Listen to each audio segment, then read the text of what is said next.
কলকাতায় বৃষ্টির জল জমে গেলে উত্তরপ্রদেশকে বিহারকে দোষ দেন মমতা ব্যানার্জি।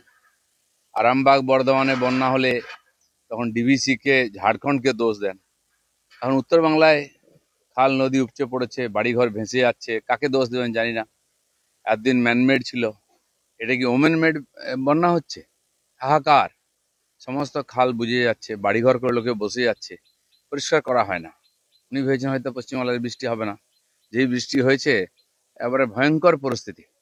আর উনি এখানে ঢাক বাজাচ্ছেন, কার্নিভেল করছেন, নাচ গান হচ্ছে, উত্তরবাংলার লোক ভেসে যাচ্ছে, বাংলাদেশে চলে যাচ্ছে। আর এখানে গানের বন্যা বইছে, আনন্দের বন্যা বইছে। উত্তরবাংলার লোক এই জন্যই বললে যে আমাদেরকে কেউ দেখে না, সরকার দেখে না, তাদের মনের যে অভিমান, আর সেটা আবার প্রমাণিত হলো। এখন তো গিয়ে আর কি হবে, ছবি তোলা ছাড়া?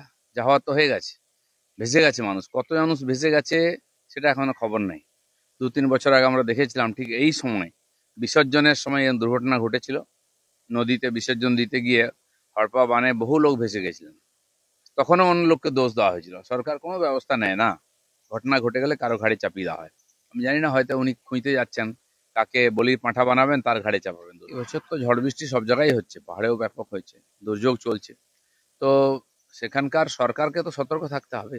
আমরা দেখেছি উড়িষ্যা গভর্নমেন্ট তার উদাহরণ প্রস্তুত করেছে গত কয়েক বছর ধরে। ঝড়ের পূর্বাভাস পেলে সমস্ত কিছু প্রস্তুতি রাখতো, এনডিআরএফ টিম তৈরি করেছে ওরা। বাংলায় এনডিআরএফ টিমই তৈরি হলো না, উড়িষ্যা থেকে ধার নিয়ে আসতে হয় আমাদেরকে।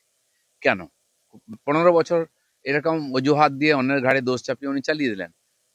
যাও আগে অবস্থা ভালো ছিল, এখন তার চেয়ে খারাপ হয়ে গেল।